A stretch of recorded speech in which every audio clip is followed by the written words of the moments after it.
The amount of matter in the universe is finite and constant.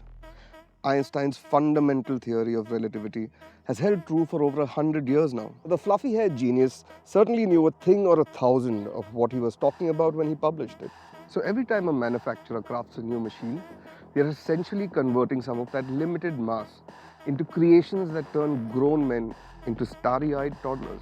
The manner in which KTMs convert fuel through combustion into blistering forms of velocity is something we've all come to love, hate, I know you're out there, admire and recognize.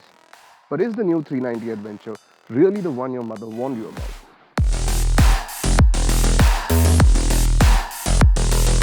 I was beyond ecstatic when the good lads from Bajaj called to ask if I'd like to curate a ride experience for the journalists and content creators in my very own hometown, Goa. Any excuse to get more saddle time, am I right? So it's fair to say over the 3 days of the ride event, I'd spent more time on this motorcycle than any of my literary and non-literary brethren. Not to mention the amount of time I spent doing the recce before the event. Wink wink. So I had enough time to understand the nuances of the motorcycle. Or is there even such a thing? As with any motorcyclist, you spend an inordinate amount of time ogling at any motorcycle before you actually get aboard it. And as a self-confessed fan of the ADV bike format, the silhouette of the motorcycle seemed to look just about right in my eyes. From the front mudguard that peeks straight out, almost parallel to the ground, to the tail section from the pillion seat that does exactly the same, overall, the motorcycle's lines looked rather balanced to me. It's the closest us commoners in India can currently come to owning something that looks remarkably similar to an actual current Dakar Rally race bike. After all, aren't civilian vehicles just a fettered down version of race or combat machines? I wonder what a KTM combat machine would look like. I digress.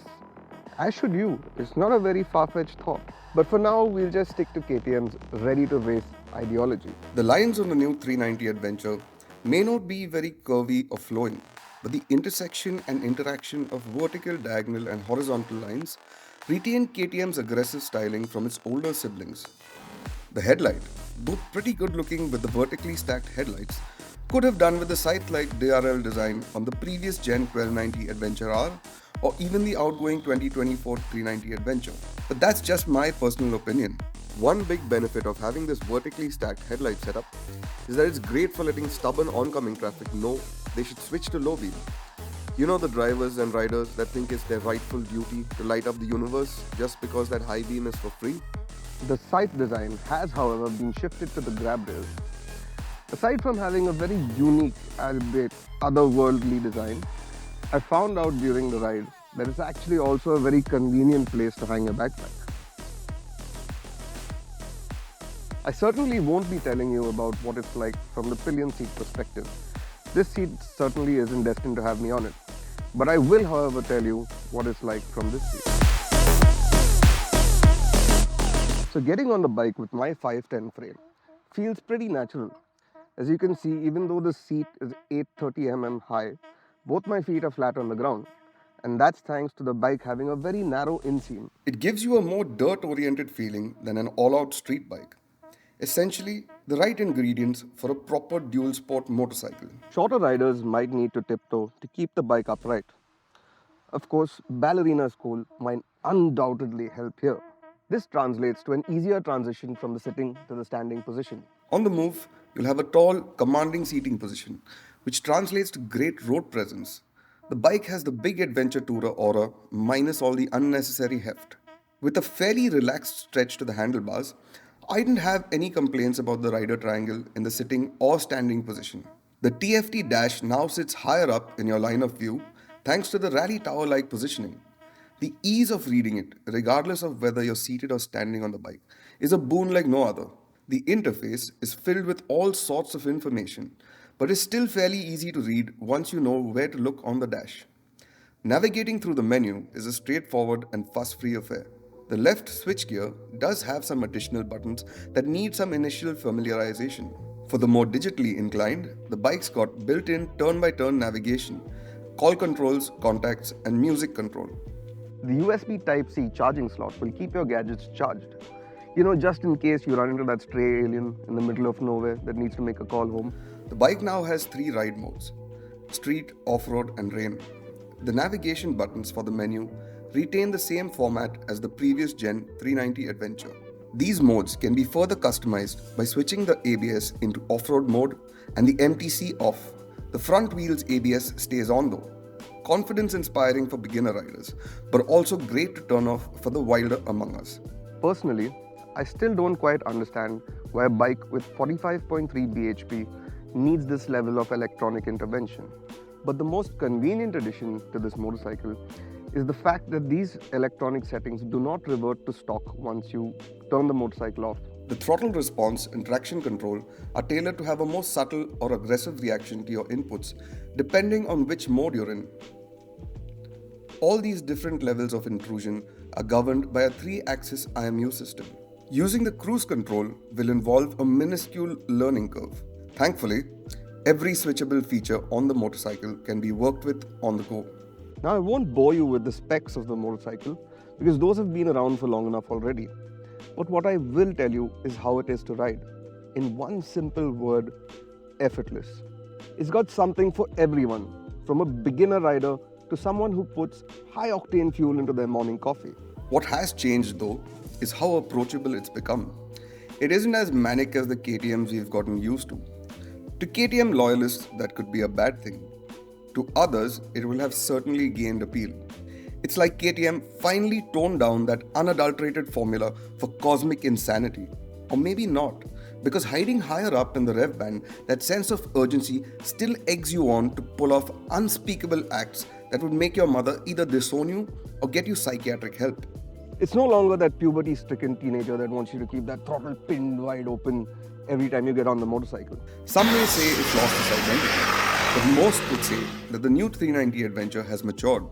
The most obvious change would be the bottom end and mid-range of the rev band.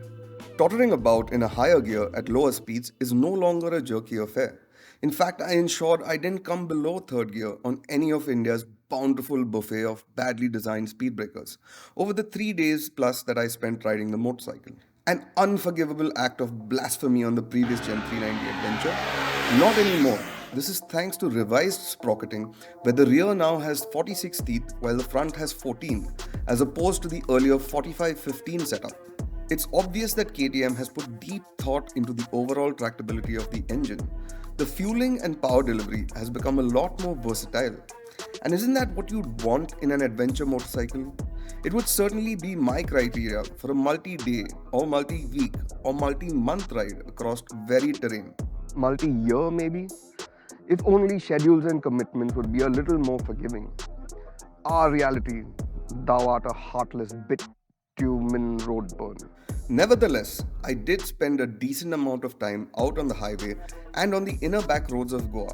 And what I found was that the motorcycle has become tireless to ride. Fatigue will take a whole lot longer to make its presence felt on the new 390 Adventure. Credit must be given to the windscreen for how effective it is. It's not just there as a rally styling cosmetic exercise. Not only does it deflect wind blast from your chest area efficiently, it also keeps the wind from unsettling your ADV helmet's peak. The cruise control turned out to be a pretty handy feature. Personally, I avoid using cruise control on any motorcycle in India thanks to the unpredictability of general Indian traffic conditions. By that I mean the road circuits of untamed humans and animals, governed by impulse and zero common sense. But on this bike, I found it to be quite intuitive. I switched into multiple speeds and started from lower to higher gears. The way it gets you to the set speed isn't jarring or abrupt in any way. It works in unison with the quick shifter and deactivates the moment you get on the brakes or pull the clutch in. Since I curated the off-road session, I got to really explore the full potential of what this new 390 Adventure is capable of. And trust me, it's got the right ingredients to make you look like a pro rider or get you to places you once only considered walking to. One thoughtful act by KTM on the new 390 Adventure is that the fork sleeves, bash plate and knuckle guards come fitted as standard. A main stand would have definitely been a bonus, but for now, that still comes as an accessory. As you hit the dirt, you'll realize how easy it is to ride. It's got a curb weight of 182 kilos, but the weight is distributed efficiently. To be honest, it feels like a much lighter bike than it is. Let me just say, this is one of the easiest bikes to ride in the dirt. Coincidentally, I've been running the same Apollo Trampler XR tires on my Funduro for the last 4,500 kilometers. They just don't work as well as they do on the 390 Adventure. Confidence inspiring is the word I'd use for the cornering capabilities of the new KTM, both on the road and off it. Something the Funduro certainly lacks on road. Still, I do think better quality rubber would let you explore the full potential of what this machine can really do on asphalt. Since the brakes do a decent job, I think this would also negate the need for as much ABS intervention as there is now. The tires are tubeless though, thanks to KTM's center mounted spokes that are closed off with a pretty thick sealing rubber. The front suspension has a whole load of adjustability to tweak it to Thy Highness's satisfaction. 30 clicks on either fork for rebound and compression. The rear monoshock has 20 clicks of rebound and 10 clicks of preload. So a fair bit of fiddling around and experimenting will get it to where you like it the most. The ground clearance has improved over the older model by 37 mm to 237 mm. A definite bonus for all you rock crawlers out there. Shifting the rear shock to an offset position is what's enabled this accomplishment. But let's just address the orange elephant in the room. Throw a tutu on it if you will. Since before the ride even happened, certain individuals have been showing deep concern over the vibration and underbelly exhaust of this new 390 Adventure. I've been riding a plethora of motorcycles for over 20 years now. And let me just say, a certain level of vibration is perfectly normal for every motorcycle.